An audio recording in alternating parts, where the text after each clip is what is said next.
Hello viewers, welcome to ಸುಷ್ಮಿತಾನು YouTube channel. ಈ ವಿಡಿಯೋನ ನೋಡ್ತಾ ಇರೋರೆಲ್ಲರೂ ಲೈಕ್ ಮಾಡಿ, ಸಬ್ಸ್ಕ್ರೈಬ್ ಮಾಡಿ ಮತ್ತು ಶೇರ್ ಮಾಡಿ. ನಾನಿವತ್ತು ಈ ಗಾಂಫ್ರೆನೋ ಅಥವಾ ರುದ್ರಾಕ್ಷಿ ಹೂವು ಅಂತ ಏನು ಕರಿತೀವಿ, ಅದರಲ್ಲಿ ಮಾಲೆ ಹೇಗೆ ಸ್ವಲ್ಪನೇ ಒಂದೇ ಒಂದು ಗಿಡದಲ್ಲಿರೋ ರುದ್ರಾಕ್ಷಿ ಹೂವನ್ನ ಯೂಸ್ ಮಾಡಿಕೊಂಡು ಜಾಸ್ತಿ ಹೂವಾಗಿ ಹೇಗೆ ಕನ್ವರ್ಟ್ ಮಾಡೋದಂತ ಹೇಳ್ಕೊಡ್ತೀನಿ. ಪೂಜೆ ಮಾಡೋದಕ್ಕೆ ತುಂಬ ಈಸಿಯಾಗಿ ಮಾಡೋಂಥದ್ದು. ನೋಡಿ, ನನ್ನ ಹತ್ರ ಇರೋದು ಸ್ವಲ್ಪ ರುದ್ರಾಕ್ಷಿ ಹೂವು. ನಾನು ಅದನ್ನು ನೀಟಾಗಿ ಒಂದು 5, 6 ಅಥವಾ 3, 4 ಹೂವನ್ನ ಸೇರಿಸಿ ಒಟ್ಟಿಗೆ ಕಟ್ಕೊತಾ ಇದ್ದೀನಿ. ಈ ಥರ ಕಟ್ಕೊಳ್ಳೋದ್ರಿಂದ ಏನಾಗುತ್ತೆ, ಇವಾಗ ಒಂದೇ ಒಂದು ಹಾರ ಥರ ಕಟ್ಟಿದ್ರೆ ಬರೀ ಒಂದೇ ದೇವ್ರ ಫೋಟೋಗೆ ಅಷ್ಟೇ ಮುಡ್ಸೋಕ್ಕಾಗೋದು.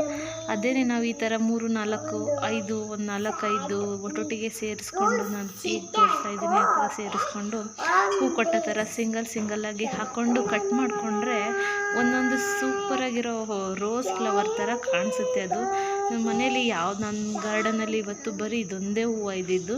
ಹೂ ಮಾರೋರು ಬಂದಿರಲಿಲ್ಲ. ಸೊ ಹಂಗಾಗಿ ನಾನೇನು ಮಾಡಿದೆ, ಈ ಥರ ಮಾಡಿಕೊಂಡೆ.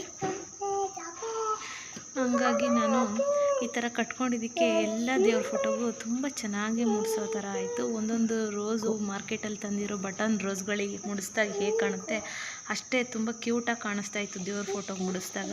ಸೊ ನೀವು ಇದೇ ಥರ ಟಿಪ್ಸ್ನ ಯೂಸ್ ಮಾಡಿಕೊಂಡು ನಿಮ್ಮ ಹತ್ರ ಸ್ವಲ್ಪನೇ ಹೂವಿದ್ದಾಗ ಈ ಥರ ಮಾಡ್ಬೋದು. ಮತ್ತು ಇದೇ ಗಿಡನ ಹೇಗೆ ಬೆಳೆಸೋದು ಅಂತ ನಾನು ಇನ್ನೊಂದು ವೀಡಿಯೋದಲ್ಲಿ ಬೇಕಾದರೆ ತೋರಿಸ್ತೀನಿ.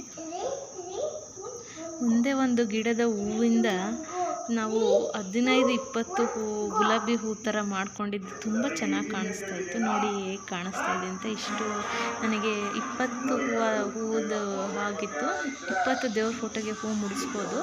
ಆ ಥರ ನೀವು ನಿಮ್ಮ ಮನೇಲಿ ಗಾಂಫ್ರೆನೋ ಅಥವಾ ರುದ್ರಾಕ್ಷಿ ಗಿಡ ಇದ್ದರೆ ನೀವು ಇದೇ ಟ್ರಿಕ್ನ ಯೂಸ್ ಮಾಡಿ. ಕಡಿಮೆ ಬಿಟ್ಟಾಗ, ಜಾಸ್ತಿ ಬಿಟ್ಟಾಗ ದಿಂಡು ಥರನಾದರೂ ಮಾಡ್ಕೋಬೋದು. Thank you. Subscribe to my channel.